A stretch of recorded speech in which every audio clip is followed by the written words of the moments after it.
Hello there. Welcome to the Meaningful Stitch. This is episode 23 and I am Amy Palko and I'm coming to you from Edinburgh, Scotland. And this is my digital home from home, a place where I get to share with you my knitting practice and my knitting projects. But you may have noticed that there's been a little bit of a gap between the last episode and this one. And that is mostly because December, like for so many of us, is an exceptionally busy month. And for me, part of my December includes preparing for the My Word Goddess readings, which I send out every December and January, which is a huge undertaking every year and involves a lot of writing and a lot of preparation. So they are now all going out, so that's very exciting. If you would like to know more about the My Word Goddess readings, then you can click on the link which will be in my show notes. And my show notes are over on Patreon. However, they're available to everybody, not just to patrons. And this is because Patreon allows me to add in photographs and as much text and links as I like, rather than the limitations that I have in YouTube. So yes, if you're interested in finding out more about the readings, basically they connect you to a goddess guide for the year, and they also help you to choose a word for the year. So if that is your practice, or you would like to explore that as a practice, then you might want to find out a little bit more about these goddess readings. So like I said, I'll pop the link in the show notes and you can follow that up with me.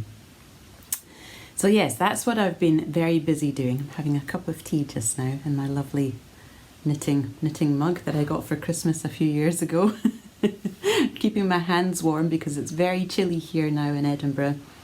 I am slightly battling with the light because, well, as you'll know, winter solstice is just round the corner now, so things are pretty dark in this corner of the world.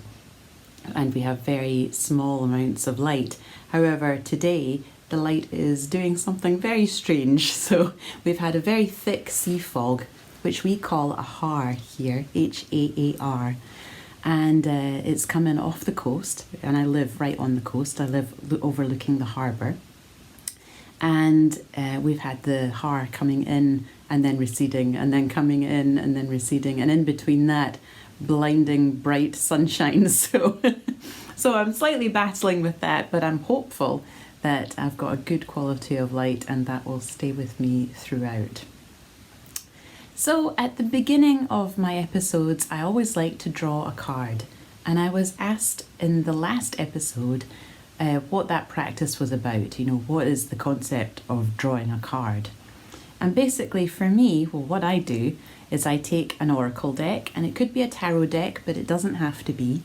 And I shuffle the cards and I try and clear my mind, and then I will ask a question. So for example, I might ask the question, which card wants to come forward for our podcast episode today? Which is what I did earlier. And then I cut the deck and I see which card I get. Now, I don't draw cards for divinatory purposes. I draw cards more to inspire deep thinking and clear seeing. For me, they provide a perspective, a new way of looking at the world. And of course, they're also exceptionally beautiful. Oracle cards tend to have really lovely art on them, and I like to think of them almost like portable art galleries.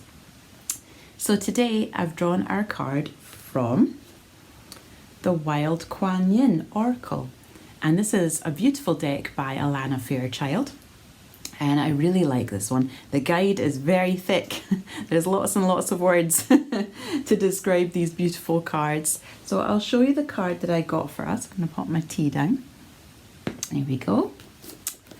The card that I got for us is this beautiful one here. And it says, try and show it to you without getting the reflection. It's called Play With Me.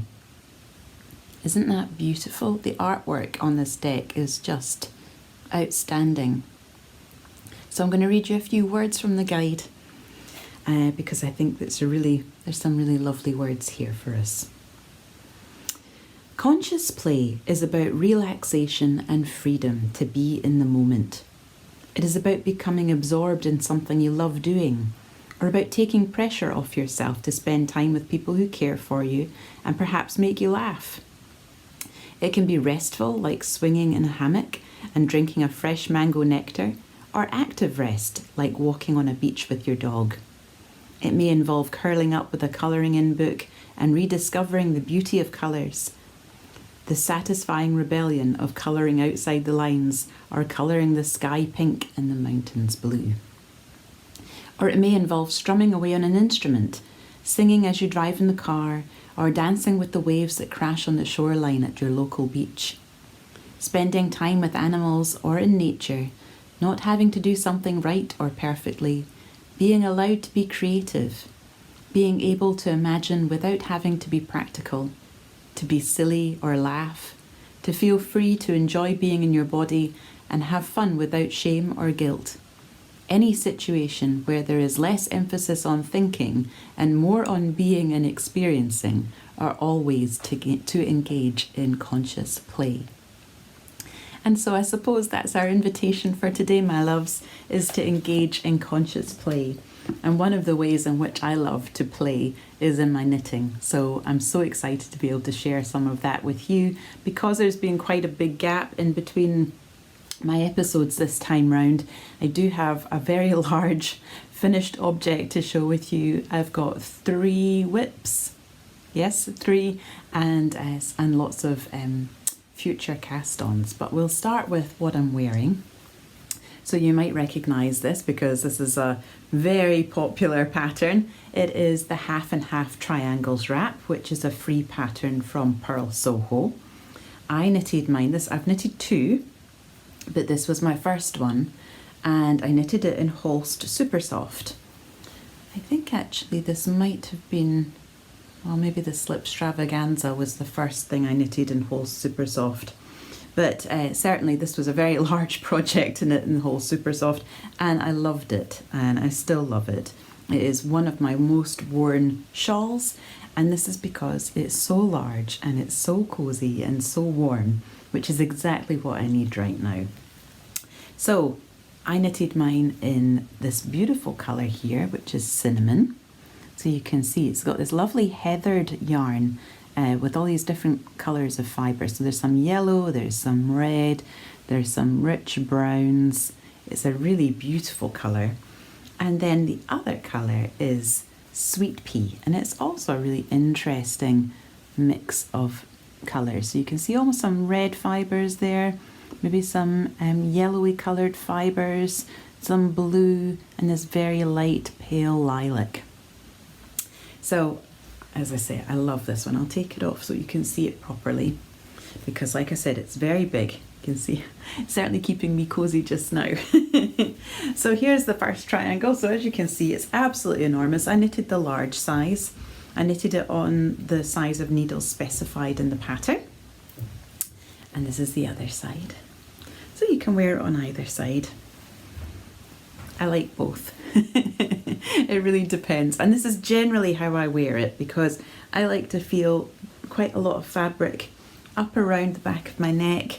It feels like a hug and it feels super cozy. And when I wear it like this as well, then it makes it very easy to wear my winter coat, which comes around my shoulders, and then I can tuck it in at the front like this. So I'm all cozy. So that's what I'm wearing quite a lot at the moment, I have to admit, partially because I so love this yarn and I so love these colours, and actually I find this combination of colours very easy to wear. They seem to go with a lot of things, although I do know they're probably quite an unusual pairing, but I really like them. Maybe that would sum up my colours in general. An unusual pairing. Underneath my Half and Half Triangles wrap is this, and it's a cardigan by Joji Locatelli. It's called the Wishes Cardigan. I've knitted it in Drops Flora, which is an alpaca yarn. It's very soft. It's kind of like this purple, it's almost like a greyish purple actually, if I was to describe it. It's such an unusual construction, this cardigan, and it was very fun. I'll take it off actually so you can see a little bit better at the back, because there's like a series of increases in the back, which you can see here, here, and here. And that creates a shaping so that you end up with what's quite a loose, almost like waterfall front. And it's a bit lower at the back and a bit higher at the front. And it's all done with shaping. Very easy shaping. It was a very easy cardigan actually, and it's a very wearable one.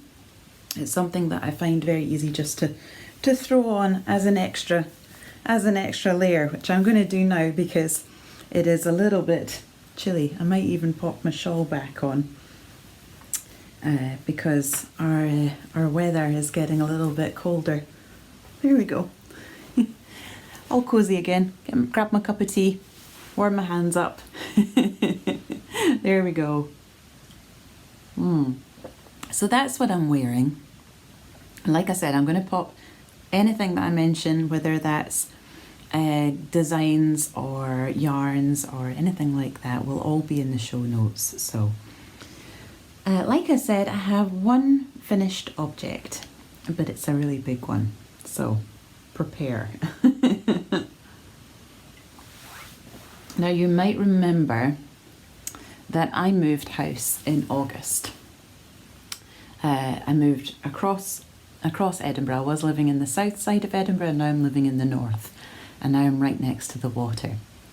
The process of our house move was all pretty stressful, and so I was working on my second half and half triangles wrap at the time that we were moving through, like all of the mortgage application process and all of that kind of thing. And I found that while we were moving through that, I needed actually something which wasn't such a meditative knit, but actually was a knit that really, captured my attention, that demanded something of me, because otherwise my mind just had too much time to think, and that's not always a good thing. So I cast on and finished the Fantastitch. I never know how to say that. So by Stephen West, which is a really lovely shawl, and actually I've been thinking about casting on another one of those because it was so much fun. And I completed that, and we still had not finished the preparations for moving. So I cast on another Stephen West shawl, and it was one that came out this year, and I had really loved the look of it when it came out. It had been knitted, his version had been knitted up using, I think, 4 different colourways of Spin Cycle yarn, which is a yarn which has like a kind of a barber pole effect, so that it's plied, but it moves through various different colours. So it seems like a very exciting yarn to use, and certainly one that I would like to use at some point in the future. But I did not have any of that, so I needed to come up with a different option. So I did, and I cast it on. And my thinking was, when I cast it on, that the pattern itself is very well written and very well thought out, and is quite repetitive. So once I knew what I was doing, then I would be able to just put the pattern to one side and be able to focus on the knitting. And that would be perfect in the process of a house move. So I got the first part of it done, and I started on the second, and that's when the move happened, and I put it down and I didn't pick it back up again until, oh gosh, it must have been November. And I was looking at it in its project bag, thinking, I really, really actually want this shawl. I do want it. I'm not going to rip it back down. I want to keep it, and I want to finish it. So that's what I put all of my focus on after finishing my Sugar sweater, which by Julia Wilkins, which I mentioned in the last episode, which I'd knitted for my birthday. So having finished that, I turned back to this, my loves. What I would tell you, you can already tell, I think, it is absolutely huge. I think it really is more of a blanket than a shawl. I'm not even convinced it straddles between the two, so could not therefore be described as a schlanket. I think it's just a blanket. And actually, that is how we are currently using it. So it's been sitting on the sofa, and it's something that we can snuggle up in when it gets colder in the evenings and we're watching the television. So, but I'm going to open it up so that you can see it, because it is exquisite. It is very beautiful. It's just very, very, very large. So I knitted this using Hillesvåg's Solje in the colours Gul, Rod Gul, Ochre and Cognac, and my main colour was Marine Blue, which is basically like a navy blue. So you start, this has all been blocked, I should say. That was an interesting thing I will tell you about just shortly. But you start off with this large square in the centre. So cast on here. Oh no, sorry, cast on here. And knit this triangle. And then you pick up your stitches along the edge. And then you knit this triangle. And then this triangle. And then this triangle. And then you do one seam. There's only one seam in the whole project, and it's along here. So you mattress stitch these two triangles together, and that creates this big square in the center here.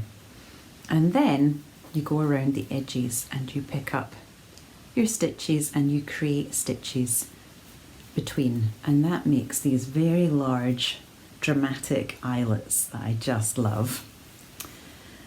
And then you start knitting these enormous wings. Aren't they huge? So, as you can see, I have faded my colours.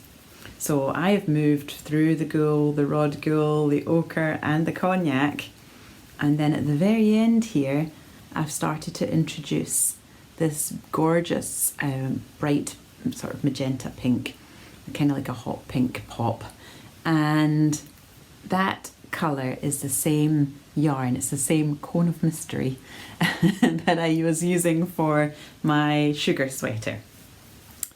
So what happened with this shawl is that I knitted it and I completed the first wing, and then completely, and cast it off. And I will just tell you right now, it did not look like this. all will be revealed. I then knitted the other wing. But as I got closer and closer to the end, I started to realise that I wasn't going to have enough of this dark blue. So I had to make a decision. And actually this is where the issue with losing light so early on in the day really, well, I'll just say it, really irritates me. Because it's very hard to make colour matches when you don't have natural light.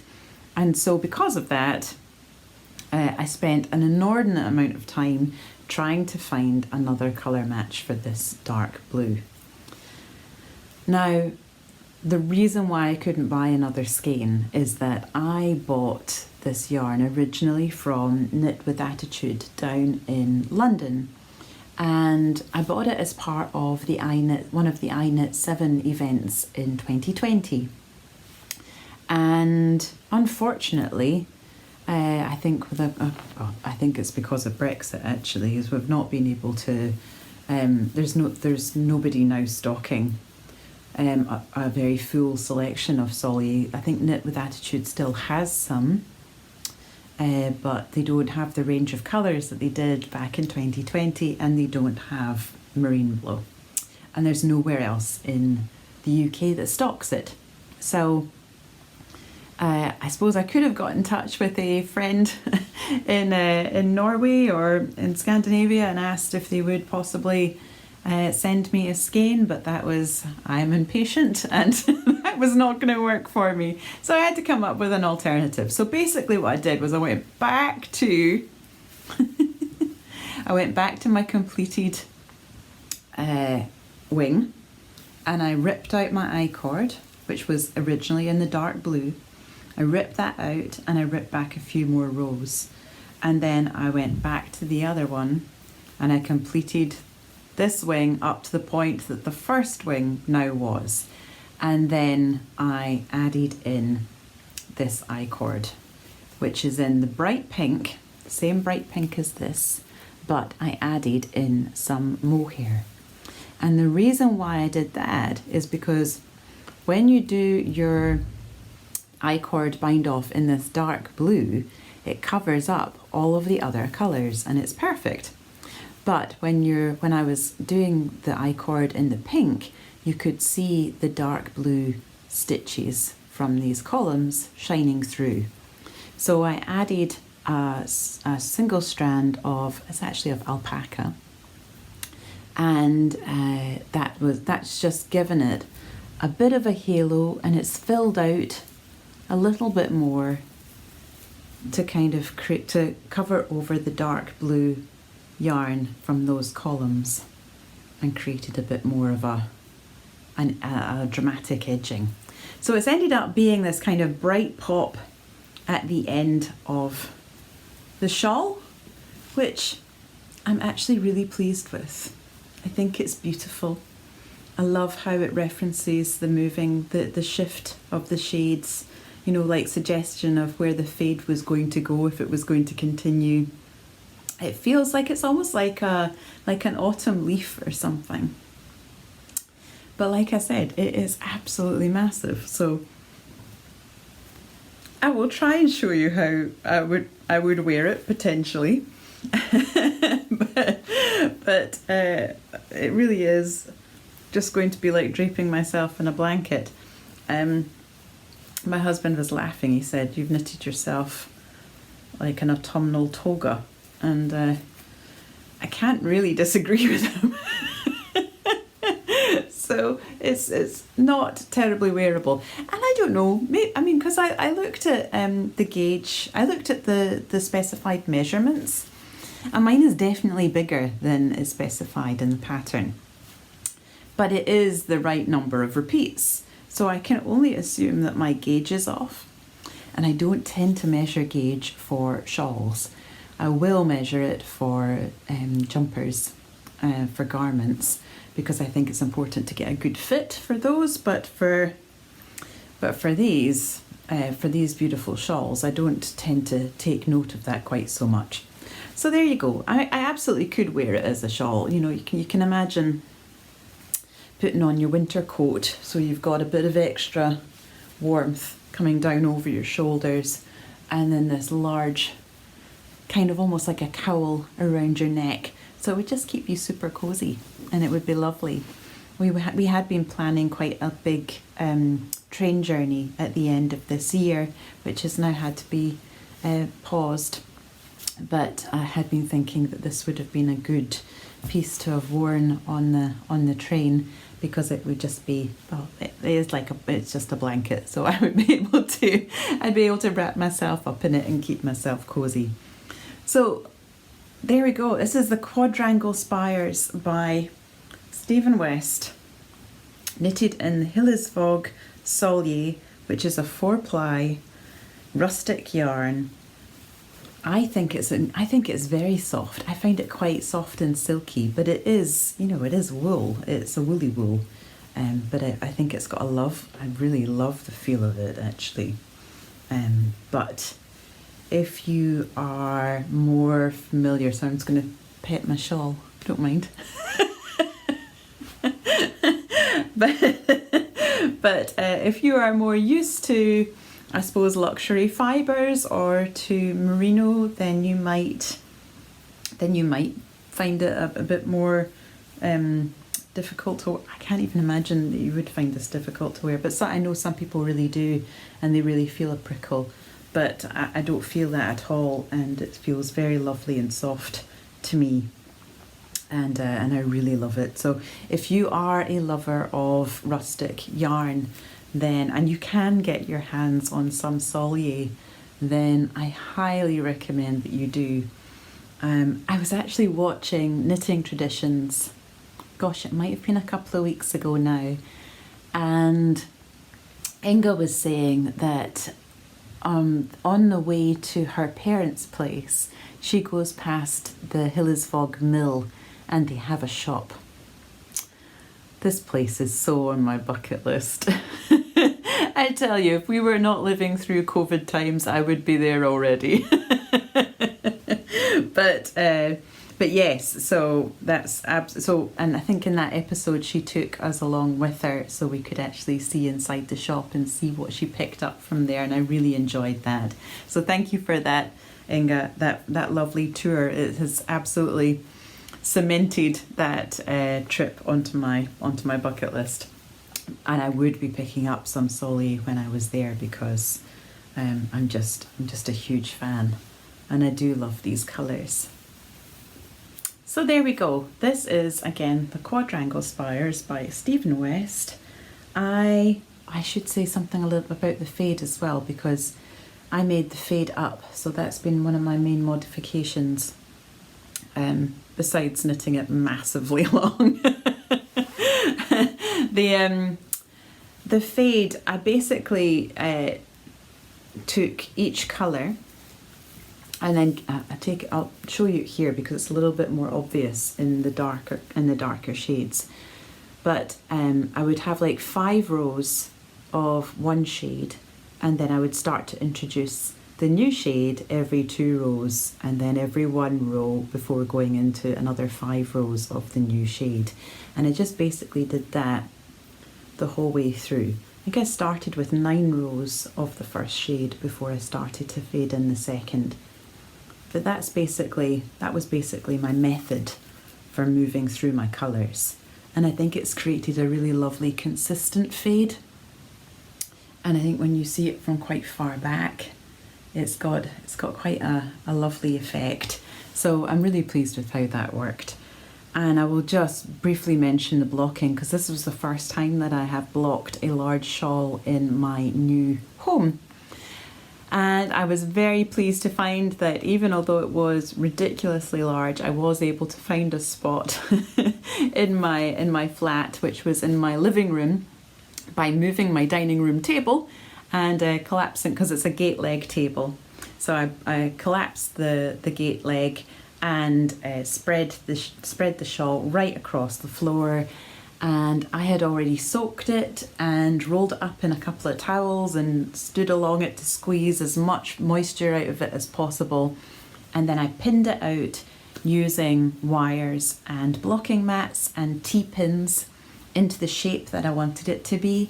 And then I left it for, I think it was out for about a day, maybe 24 hours, maybe not even, because I tend to find that when you do all of those steps, that actually they dry pretty quickly, these shawls, because they are 4-ply yarn, and you've already stomped along with it rolled up in the towel to take out as much water as you possibly can. So by the time you pin it out, it is damp, but it's not wringing wet, certainly, and so it doesn't take that long. So we were able to regain our dining room table, and terribly unfortunately it meant we had to go out for our dinner that evening. So I'm so sorry, darling, we're going to have to go out because I have taken over the dining area with my shawl. So hot tip if you ever want to go out for the evening. So there we go, Quadrangle Spires. Really pleased. I returned to it. I'm glad that I finally finished it. I'm glad that I found a way of completing it, even although losing at Yarn Chicken, which I haven't lost at Yarn Chicken for such a long time. You know, Yarn Chicken is when you've only got a certain amount of yarn left, but you're coming to the end. And sometimes I've managed to just squeak in, but this time there was no way. But I think I have managed to come up with a solution that really works in the context of the whole piece, and like I said, has now created this amazing but ridiculously large shawl blanket thing. So there we go. Like I said, it is very beautiful and very cozy and very warm because it is 100% wool. But there we go. That's my finished object. From there, let's go into my WIPs. So my works in progress. I will take this off because it doesn't leave me terribly mobile, I have to say. But I might pop this other one on. Exchanging one shawl for another. Oh my goodness, where are we? Okay, here we are. So my WIPs. After completing that one, I decided that I was going to cast on something that I have had my eye on for a long time. Now, I'm not sure whether it was the last episode or the one before, but I shared with you the wonderful book. In fact, I have it here. The Shetland Trader, Book 3, Heritage by Gudrun Johnson. Now, I pre-ordered this partially because of this jumper on the front cover. Is it not just completely beautiful? It is all my vintage dreams come true. So I decided that now that I had cast off this absolutely enormous shawl, that I was going to cast this on because, again, I really had my eye on it. Again, though, I had a problem with the light because, as you can see, this uses quite a few different colours. And there's 3 options there, the black, the dark brown and the fawn. So I had to choose colours. And I had to choose colours that would work well within the lace portion of the body. And I also had to choose them so that they would also work in the colour work in the body. And that proved really tricky. So I spent a day pulling out colours, and then I spent another day swatching. And the wonderful thing was that I managed to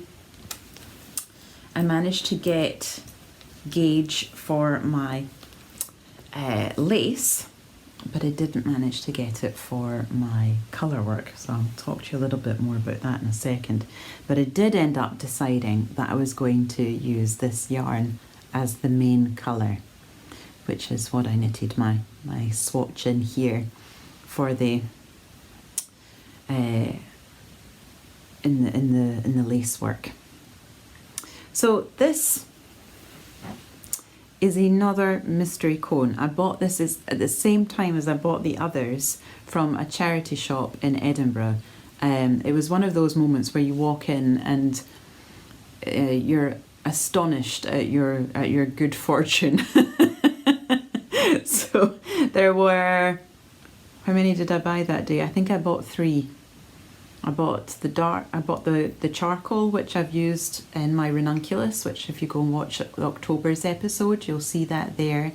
I bought the bright pink, which I used in the sugar sweater, which was in the previous episode. And I also bought this one. Now, I weighed this before I started, and it was 1.8 kilos of yarn. It is really heavy. We're not talking about something portable and great for commuting by a long way. Again, there is no information on it at all. It absolutely is a wool. It feels like wool. It smells like wool. And it cost me, where is it? £12. So I'll hold it close for you to see. So it's this purple and it's heathered with almost like denim blue.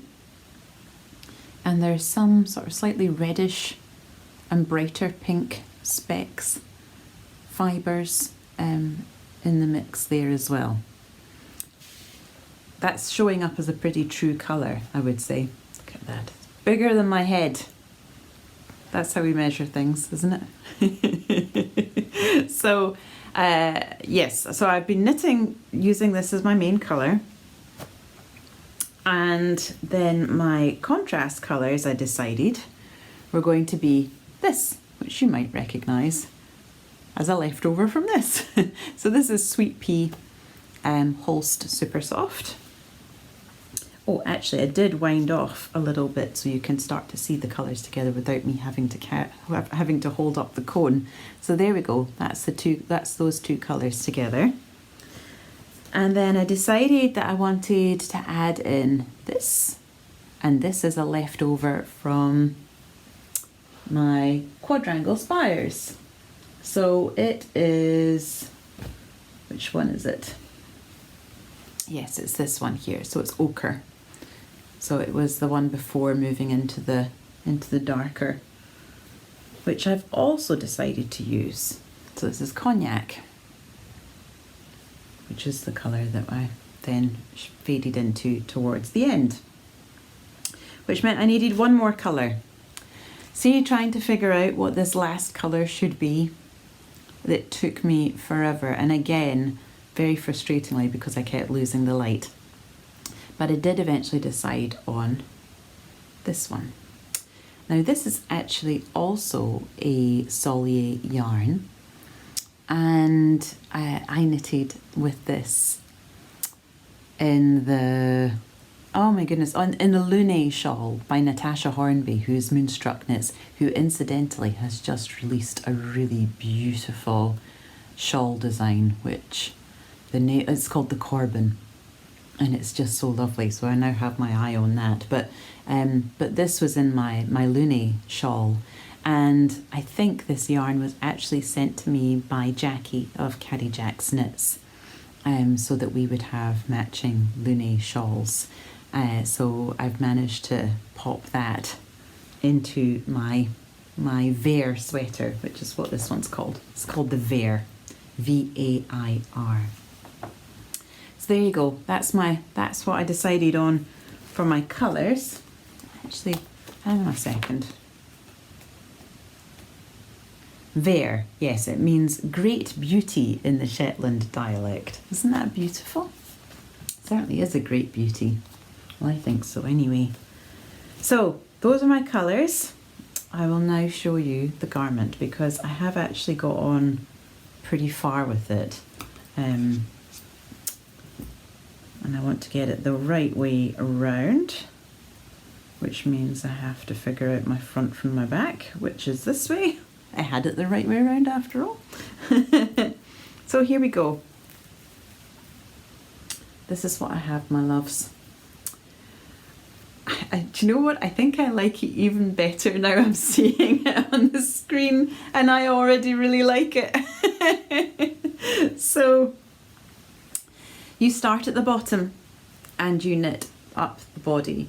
The body has some shaping at the sides, which you'll see here. So you're kind of coming in and then going back out again. So it's a little bit of shaping there. It is, this kind of lace work is called razor shell, and we would call it garter lace, but because, and normally garter is when you knit on every row, but that's only if you're going front and back. When you're doing garter in the round, then every second row needs to be a purl row. So there is actually a lot of purling in this. That doesn't bother me at all because I am a thrower. So I throw my yarn with my right hand, almost like a shuttle, you know, that's how I think of it. So actually it doesn't make any difference for me whether I am knitting or purling. The action is very, very similar. So so that was fine for me, but I know there are some people who struggle a bit with the action of purling, so I'm not that keen on it. But this does actually have quite a lot of purling in it because every second round is a purl round and every other round is a lace round. It's very simple lace, it's very intuitive. The colour fades or the colour shifts are all detailed in the pattern, so I didn't have to make any of that up, which was good. And it gave me an opportunity really to try out my colours together. So while I had done swatches to see how they looked, this really gave me an opportunity to see what they looked like in the garment itself. And it became a very addictive knit very quickly because I so enjoyed how it was knitting up together. And then we got to the colour work. So I do love my colour work. I'm pleased with it. I think I've got a pretty even fabric. It's not puckering. I was a little bit concerned that my cognac shade and this shade of purple were too low contrast, but actually I think you still can see a difference between it. It's not as stark, certainly, or high contrast as the sweet pea is, but I do still really like it. And then I was slightly concerned that my dark blue was too dark, but again, now that it's all knitted up together, I am actually really pleased with it. Now, this actually really stretched me because the construction of it is for an armhole and neck steek. Now, I have steeked once before, and I've shared that jumper with you. It was the Stone Crop cardigan by Andrea Mowry.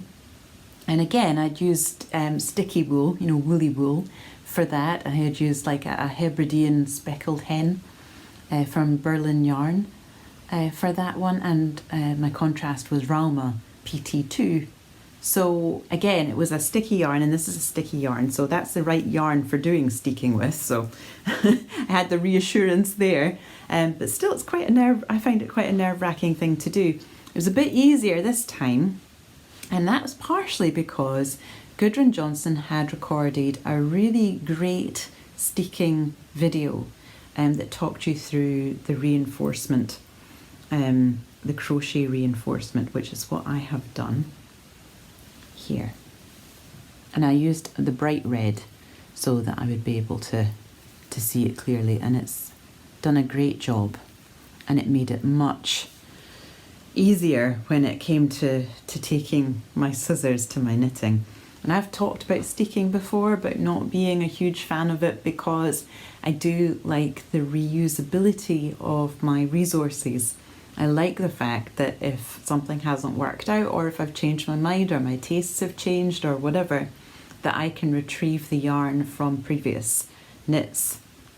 And of course, when we steek, we cannot then retrieve our yarn because we would just end up with lots of like long lengths of yarn rather than one continuous length. So that was a little bit nerve-wracking, but I am pleased with it. I'll show you my neck, the neck steek, which is here. So for those of you who don't know what a steek is, basically you are creating these extra stitches, which you can see here, which are striped vertically. So I've got 9, like a band of 9, a column of 9 stitches, and then through this reinforcement technique, I'm then cutting up through my knitting. So I'm doing the same again at the neck band, and that basically means that you don't have to knit the colour work going back and forth, so you don't have any purl colour work to do. It's all on the knitting side of it. So so that's why steeks are used, particularly in these kind of colour work constructions. So I did that, and I'm pleased with it. I was a little bit concerned because, like I said, I didn't get gauge in my colour work section. And I have chosen, well, it said to choose a size that gave you up to 0 to 1 inch of negative ease. I have a 40-inch bust. There was a 38-inch option and a 43-inch option. So I decided to go with the 38-inch option, which I thought might be a little bit ambitious. But because my gauge was slightly off, I thought, well, maybe it'll work out okay. But I was a little bit nervous, particularly, like I say, when I'm cutting my knitting and then cannot make a modification after the fact. But it does seem to have worked out for me. I did get stitch gauge. It was my row gauge that I was having problems with, and so I popped into Be Inspired Fibres over in Marchmont in Edinburgh, which is one of our local yarn shops here. And May at Be Inspired stocks Leica fixed circular needles. So I picked up a wooden needle. Normally I use Haya Sharps or Chayagoos, and they are both stainless steel tips. And I had read advice for changing your row gauge, tightening up your row gauge, was to change the material of your needle. So I went with this wooden needle, and it made a small difference. It didn't make a massive difference, if I'm completely honest, but I went ahead with it anyway, and I cut it, and then I tried it on, and it fitted perfectly. So I think that was very lucky on my part. But there we go. As you can see, I am now on the sleeve, which is these fabulous balloon sleeves with these long ribbed cuffs. So I'm on the first sleeve of that. You create a sleeve cap using your short rows. I'm really pleased with the pickup that I got on my sleeves and the evenness of the short rows on the cap. And now I'm just knitting, I think it's about 5 inches or so from the underarm, and then I've got some more shaping to do, I think, after that, so I'll need to return to my pattern. But there we go, that's the Vare. So I'm really pleased that I decided to cast it on. That's the back I'm showing you. I'm really pleased I decided to cast it on. I'm glad I took the time with my colours. I'm glad I took a bit of a risk with the colours and with the gauge. I will show you just in case you want to see, because I know some people are interested, the inside of the knitting, so that you can see my floats. There we go. The colour work repeats are all very short, so you're not having to carry your floats at all with any of them, which makes it very easy colour work, and you're never using more than 2 colours at one time. So your yarn management is quite simple and quite straightforward. But there we go, that's the Vare. So basically I've done all the really interesting, exciting parts of the pattern, and now I'm just doing the sleeves and the turtleneck. One last thing I will tell you though is that this yarn that I'm using as the main colour, this purple, it feels really pretty rough. And I was a little bit concerned that it was going to be too rough, particularly because it's going to have this turtleneck. Do I really want to have a turtleneck if the fabric that I'm getting from this yarn does not feel good next to skin? But as I showed you, and of course I cannot now find it, I did knit the swatch using that yarn. Here it is. Using that yarn. And it is softened up significantly. And actually I didn't cast on until this had properly dried, because I wanted to make sure that it felt nice. There's no point in knitting a jumper and then I'm putting all that time and effort into it and hopes, when you're knitting something like that, you're imagining what it's going to look like when you're finished with it, and you start to think of all the places that you might wear it, or anything in your wardrobe that you might wear it with, or is there something you need to get in order to go with it, or all these kinds of imaginings. The life you're going to live in this new jumper. And then to have finished it and not being able to wear it because it feels too itchy or too yucky, then that's going to be a disaster. But very fortunately, as you can see actually the way in which it started to drape, it's really softened up significantly. So that was very fortunate. I'm pleased about that. So there we go. That is my Vare. I will keep going with that and get the sleeves done. It would be fantastic to have this done by Hogmanay, which is the Scots word for New Year's Eve. So we'll see if that can happen. It might do. But I've got a few other things on the needles also. So I will share those with you now. The first is from another book, and this book is The Gansey Knitting Sourcebook by Di Gilpin and Sheila Greenwell. And I saw that Di and Sheila were going to be at the Scottish Textiles Showcase in Edinburgh at the beginning of December. Now, the Scottish Textiles Showcase is on St Mary's Street, which is just off the Royal Mile and actually just round the corner from the hotel where my husband and I got married 24 years ago. So it's a lovely shop and it's full of really beautiful like blankets and garments and accessories and gifts and all kinds of things. And they are also a stockist of Di Gilpin's yarn, which is called Lalland. There's a Lalland DK and there's a Lalland Aran. Well, they are stocking also this Gansey Knitting Sourcebook, and they were hosting Di and Sheila for a book signing. So I went along and got my copy signed, and had a wonderful long blether with the pair of them. They're absolutely delightful. They're so interested and so engaged with knitting and the possibilities of it, the joy of it, the meaningfulness of it. So I felt as though I was talking to like souls, true kindred. It was completely delightful. And it meant that we got to have a proper look through the samples, which are all included in this wonderful book. So the book starts with a section on the history of Gansey knitting.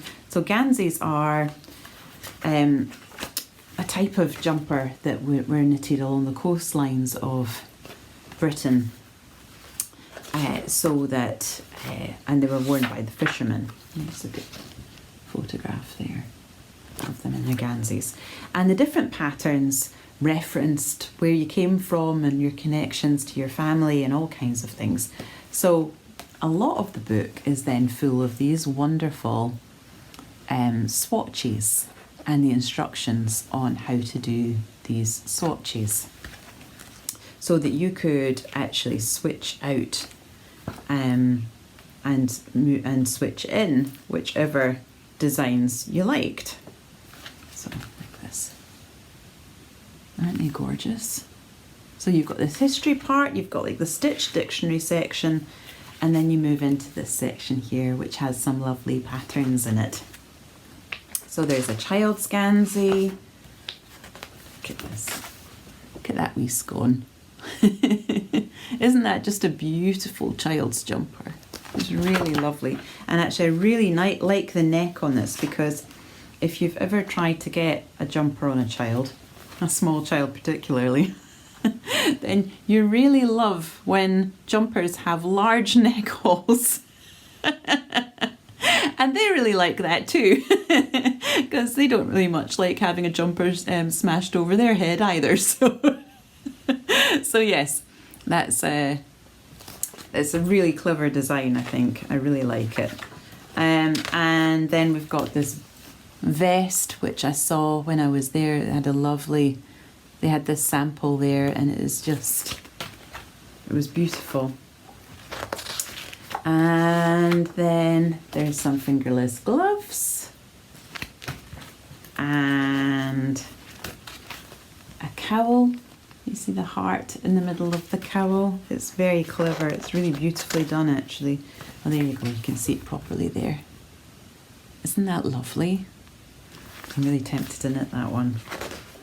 And then there's this lady's sweater, which is like a yoke Gansey. Take note of that colour, incidentally. And then I have, what do you have here? We've got boot socks, which are lovely, really like those two. We've got a Fisher Folks cap, and which is very cute. And we have this Cardium shawl, Cardium Gansey shawl, which it says, let me see. Oh, maybe it doesn't say there. Maybe it was a conversation. But basically, Di was saying that she was thinking of the hoof prints in sand when she was designing this along the beach, which I really liked. And there was this beautiful cardigan, which Sheila was wearing on the day. And lastly, this vest. So a really, really lovely selection of patterns. It really is a lovely book, and like quite a substantial one. And I do really like how it's got all of this history section at the beginning. And I was just going to show you as well this. The pattern directory starts, with this image of the map of Britain and Ireland and all of these places along the coast, just where all of these patterns come from. So beautiful, beautiful book. It feels really nice as well. It's like almost velvety cover. So beautiful book, beautiful patterns, super interesting. It's ticked all my boxes really. So I discovered, oh no, that's the wrong one, this one. I discovered that actually I have 4 balls of Lalland. So when I got home, I cast on, can you guess what? The shawl. I have to have at least one shawl in the needles, come on.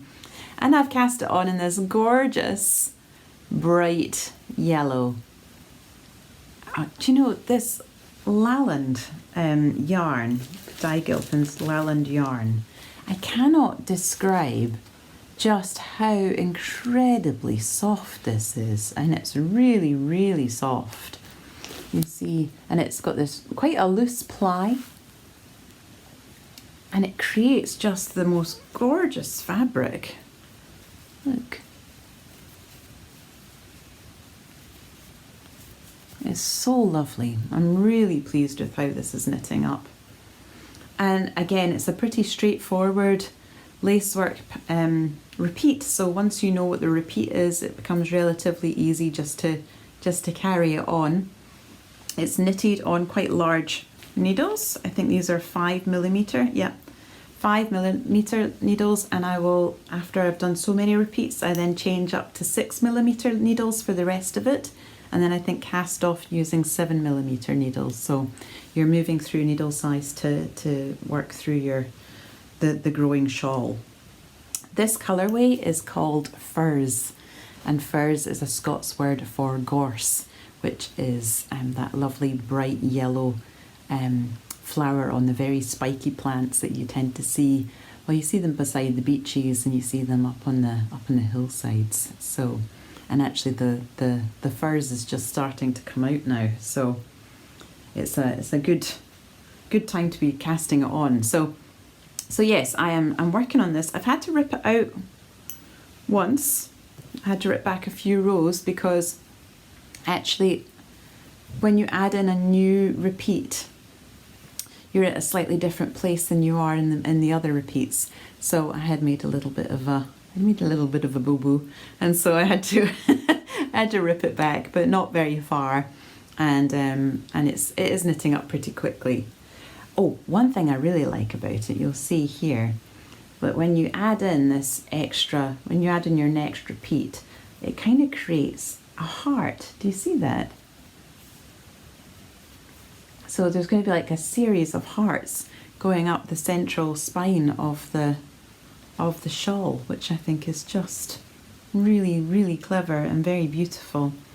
So there we go. And I should say too, is I really like the way that the edging stitches are working up to there's a couple of stitches at the beginning of each row which create this very refined finish that I really appreciate.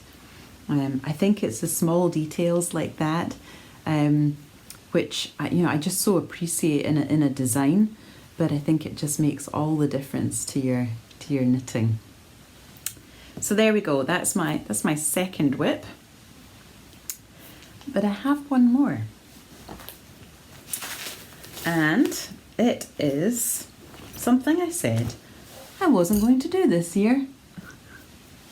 It's a gift knit. I was so determined that I wasn't going to do gift knitting this year. I've done gift knitting before, but I decided this year I wasn't going to knit to a deadline.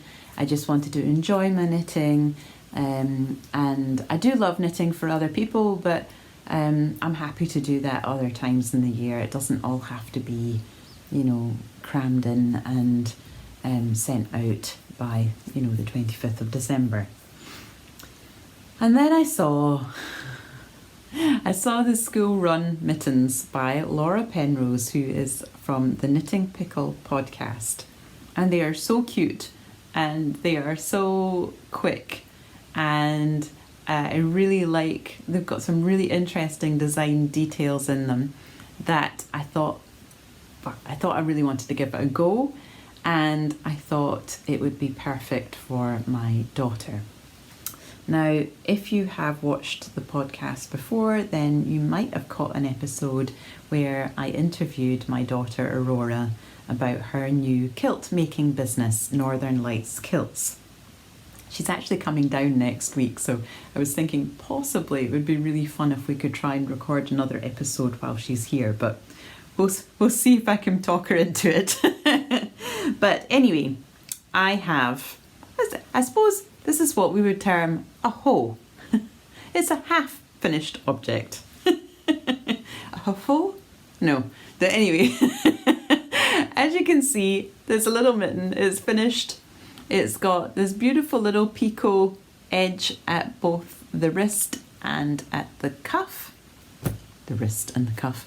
The cuff and the edging up here. So I'll pop it on my hand so that you can see what it looks like. This literally took me hardly any time to do at all, so I'm going to get the next one finished pretty quickly. Now, it's done so clever, because at one point you're holding one strand of yarn and then you're moving into two strands and then back into one, but the whole way through you end up with like this kind of double fabric, so it's going to be super cozy. It's got a really nice fit around the wrist. It really feels like it's hugging my thumb as well. There's still plenty mobility for fingers, and I have knitted fingerless mitts before where you felt as though your fingers were being constricted and you didn't have enough movement, but that's certainly not the case with this one. What I am slightly concerned about is that I think I have too much fabric in the hand itself. Now, Aurora's hands, Rora's petite, and she has very fine hands. She does all of that wonderful hand sewing, doesn't she? So, I am slightly concerned that there's going to be too much fabric in the body of the mitt. I don't think that's a disaster, by any stretch of the imagination. I think the rest of the mitt will fit her hand very well, but I am thinking that I will give them to her on Christmas, and then if they are a little bit baggy around her hand, then I will experiment with doing some very light felting of the main part of the mitten and get her to fit it onto her hand so that she ends up with something that really fits. And by felting it as well a little bit, then it'll improve the density of the fabric too, so they'll be even warmer, so they won't allow any wind to cut through. So that, like I said, that's not going to be an issue.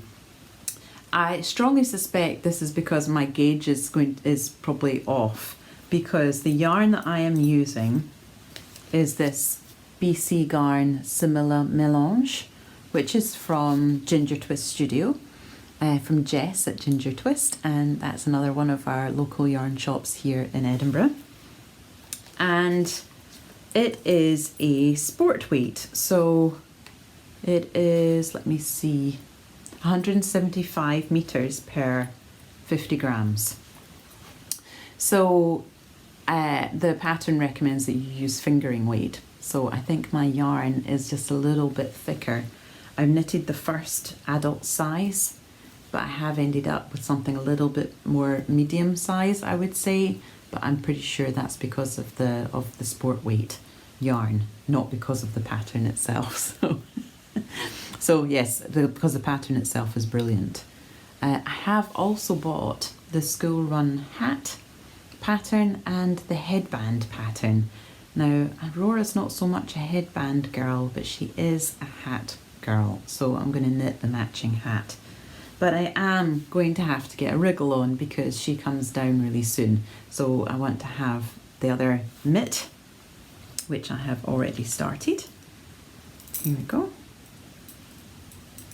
I'll get that other mitt finished and also get the hat done. So here you go, you can see I've got the picot done already, and I'm just about to move on to the body. I'm using DPNs rather than what's it called? Oh, it's gone completely out of my head. You know, when you use like one long needle. That's terrible. It's gone completely out of my head. I'm not using a needle with a long cable. I am instead using DPNs, which are absolutely fine. I really like using them, particularly these wooden ones, because my needles, my stitches really stay on my needle. So that's that works out just absolutely fine for me. So very happy to use them. So one finished, one started. I'll probably finish them tomorrow and get the hat cast on and then zip through that as quickly as I possibly can. My bag, which is beautiful, is from the Blue Rabbit House, and it was made exclusively for Cross and Woods, which is a wonderful yarn shop in The Hague. Now The Hague, our trip to The Hague was the last time we left the UK, so in October 2019. But I actually picked this up at Edinburgh Yarn Festival earlier on that year in March. And I had seen Cross and Woods posting that they were going to have this particular design there, and so it was actually my very first purchase at Edinburgh Yarn Festival that year, because who could resist, right? I love a swan. So anyway, there we go. That's in my Cross and Woods Blue Rabbit House bag. Wow, I think that's all of my knits in progress. I've got a few acquisitions. Now, I was going to be so good. It's going to be so good. And then I wasn't. So this is what arrived. Basically, I bought some more cones from Holst. They had a Black Friday sale, and I decided that I was going to take advantage of that and pick up an extra couple of cones. So I bought this one, which is Brandy, and if you saw my shawlography, then you'll recognise that this is the same red as was in that one. It's got almost like gold fibres heathered through it. And the other one I got was Scarab, which was also in my shawlography and in my Slip Stravaganza. It's a beautiful dark gold shade showing up. Yeah, that's probably a better representation of the colour there. I really like this colour. I think it's going to be very... I've got plans for like a nice jumper, I think, with maybe some texture or some cables or something, some twisted stitches or something like that, something that would really take advantage of the good stitch definition that you get with Holst. And I also decided that I wanted to try their other yarn, which is 100% pure thin alpaca. And this is bronze. and this is Fiesta. Now, as you can see, I bought these to go together. Ta-da! So the idea is that I'm going to hold 2 strands together, and I had seen somebody say that it was a good alternative for mohair. Now, I don't have any problems with mohair. I love mohair, which you'll know. Probably don't need to say that, but I love mohair. but I'm always interested in experimenting with different yarn bases and seeing the effect of them. So I decided I was going to get this and see what it was like. And it isn't, you can see it's got a bit of a halo, but it is not as fluffy as mohair at all. So, which I could see from the pictures on the website. But anyway, it's not as fluffy as I expected from the description that you could hold it instead of mohair. But I think it will still make a really interesting fabric. So I'm looking forward to doing some swatches and seeing how these 2 knit up. Basically, this is 500 grams of super soft yarn, which is a 4-ply. It's like a fingering weight, but it does look, I'm trying to catch a strand of it, it does look quite thin for a 4-ply. But it does bloom, and so it does, it puffs up once you've washed it. And so it does actually, it's very good to use as a 4-ply yarn because it's very warm and it's very light. One of these cones will do 2 jumpers for me quite easily, I think, with perhaps leftovers. So it was a particularly good deal. I think I got each of these cones for about £16.85. Actually, I took a wee note of how much oh yes, these were £12.99 for 3 balls, and there's 400 metres per 50 grams. So it is a proper lace weight, 800 metres to 100 grams, but they're sold in 50-gram balls. So I've got 3 in each colour. And then the last thing that I bought from a different website, and it was actually because Rebecca of the Crea Bea podcast has been recommending them and has really enjoyed working with their yarn. So I decided to give them a go. They were also having a Black Friday sale, so I bought a cone from them as well. And I got this one, which is kind of like a dark khaki green, and it's called Khaki Nep because it's got these lovely little sort of pale blue, lilac-y grey neps. There you go, you can see it there. So it's a tweedy yarn. And again, it's 500 grams, and this one cost me £13.50. So I haven't actually spent a lot of money, but I have got a lot of yarn, and I have really been wanting to build up my options with my cones because I knit a lot, and that can be expensive, and so I want to make sure that I have a good range of options for myself, but in yarn that is affordable and I still really love to work with, and still this natural fibres. So there we go. Those are my acquisitions, along with the Gansey knitting source book. That's what I've bought the last month. Oh my goodness me. Okay, finishing up. Gonna have a slurp of my tea. We're going for an hour and a quarter, peoples. And my tea is cold. Anyway, cold tea. What's bringing me joy? Not the cold tea. But I did want to tell you about a trip that we went on last Monday. We went up to Dundee on the train. We wore our masks all the way. We were very safe. And we visited my daughter and her partner.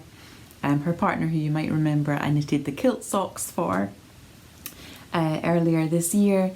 And we went for a lovely lunch at the Tatha Bar and Kitchen, which is inside the V&A, the Victoria and Albert, at the Dockside in Dundee.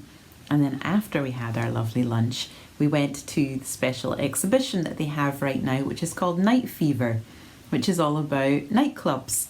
And it was absolutely fascinating. They've done such a good job with it. It had so many different examples of design. So everything from interior design to soft furnishings to promotional posters and invitations, to architecture, to fashion, to the music, to the club life, the culture around nightclubs themselves. It was absolutely fascinating and very, very cool. They even had like a silent disco, so you could listen to disco music through the ages. It was a lot of fun.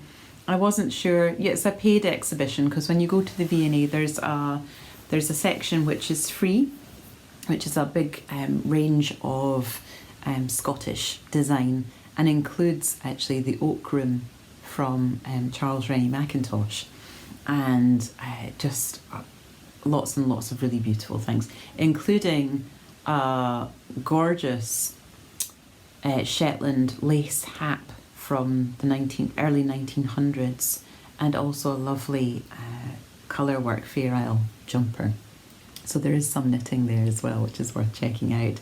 But there's also tapestries there, which are from like the 1700s, and there's a whole wide range of things, right up to talking a bit more about the video game industry and all kinds of things. So it's a really good free part to the museum that you can just have a wee wander around. But then there's these touring exhibitions that you can go and check out, and basically they're curated from the V&A collection down in London, and they come up here, and so you have to pay to get in to see them. And I think it cost us £10 an adult, so it wasn't cheap. But it was absolutely fascinating, and we did really take our time going around it. We did really enjoy it. They had some beautiful Halston dresses from the 1970s nightclubs. They had some amazing invitations from a club in New York, which I think was called Area. They had some really cool stuff about the architecture in some of the big clubs in Berlin. I loved it. It was brilliant. It was really interesting, and I recommend. Something else that's been bringing me joy, we've been continuing to work through Foxfire Wolfskin by Sharon Blackie. It's a collection of stories about shape-shifting women. We are doing it as a reading adventure, so I've been sharing a post once a week in my Patreon. We've taken a little bit of a festive pause just because life has got very, very busy, and I'm sure it's not just for me. So we're going to be returning with what's the next story that we're looking at? The Saturday Diary of the Fairy Melusine. So we are about halfway through, and so we'll be covering the second half of this after the winter solstice and after the change of the year. So yes, been enjoying that. It's been very interesting, and it's really provocative. It really is making us think, and yeah, certainly making me think anyway. The other thing I've been enjoying, well, I have been enjoying some Vlogmases. Now, I think I spoke about Vlogmas in last December's podcast, and I shared a whole list of different Vlogmases that I've been watching, and I will be honest that this year I have watched very, very few.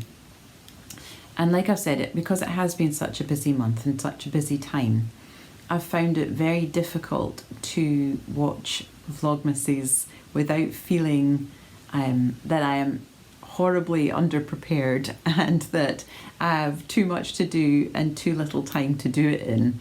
And so watching Vlogmases where everybody's preparing and getting ready, and I felt very behind. So actually it's caused, I just even kind of touching in with it started to cause me some anxiety and some stress around what I still had to do. As always happens, you get towards Christmas and things start to fall together, because they do. And you start to clear things off your to-do list, and space starts to open up slightly more, and you start to see that, oh yeah, I will have time to get all of this extra stuff done. But it has meant that this year I haven't watched very many Vlogmases. I can't even actually imagine the time and effort and energy. I mean, honestly, just the amount of work that gets poured into a Vlogmas. I am in deep awe of anybody who attempts it. Truly. I don't expect one from me. That's all. Doing this one podcast in December, this one episode in December seems to have been all I've been capable of. But yes, just the amount of work that goes into these. I mean, just honestly, hats off to you all for doing it. Just very impressed. And yeah. But the one that I have really enjoyed that I have watched has been The Gentle Knitter. Nicole, I've been watching hers. Then Ivana from The Republic of Me put a couple up as well, and they're beautiful also. And then lastly, Fibre Tales has put up a couple of episodes called The Turning of the Year. So they're very, very gentle, very, very low stress, which has basically been all I've been capable of. So if you're looking for something very gentle and very low key, then those might be good options for you. 3 TV shows that I'm really excited about that I haven't yet got an opportunity to watch, partially because they're only just out or not out yet. But one was And Just Like That, which of course is the Sex and the City sequel series, spin-off series. Don't know exactly how we would describe it. Anyway, you will all know of it. You've probably all heard of it. But I haven't started watching it yet, so please don't leave any spoilers or anything. But I am looking forward to watching that.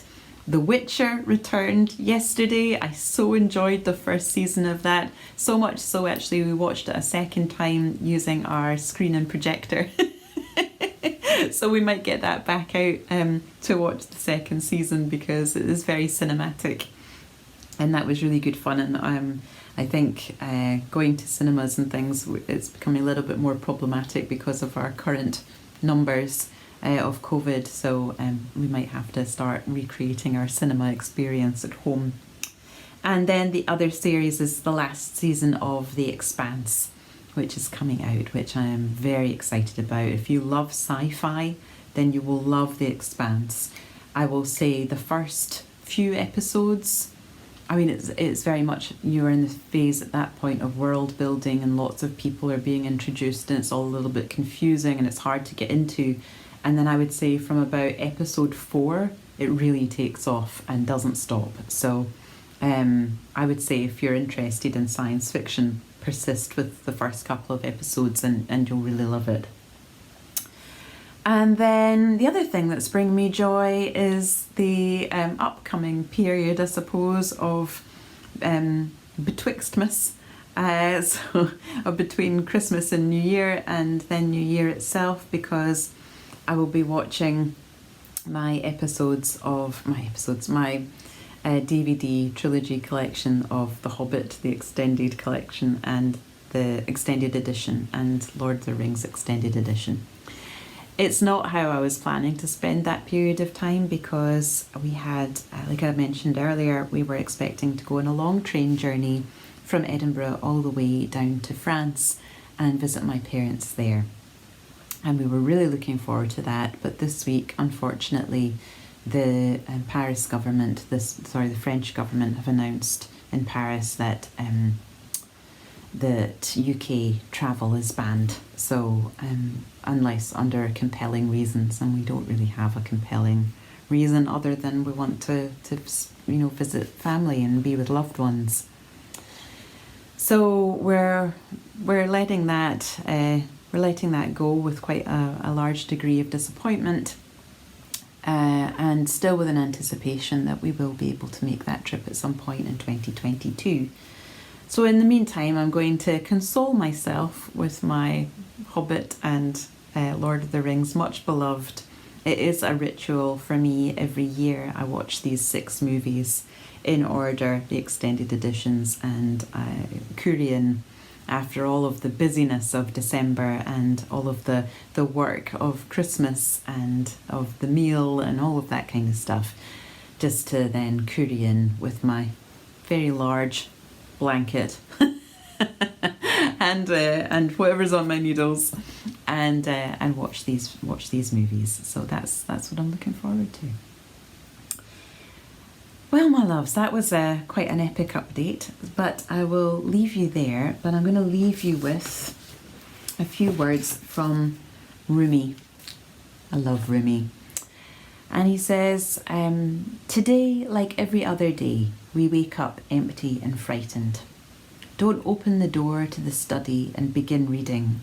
Take down a musical instrument. Let the beauty we love be what we do. There are hundreds of ways to kneel and kiss the ground. Let the beauty we love be what we do. Well, I think those are words perhaps to take on with us throughout this coming season.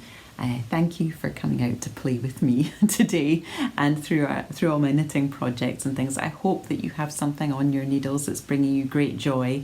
If you are working your way through gift knitting, I hope your gifts are wonderfully received, and that on the other side of all of that gift knitting you have some wonderful knitting plans for some gloriously selfish knitting. And yeah, just wishing you and yours the most wonderful, merry, bright Christmas season and New Year, and a happy Hogmanay.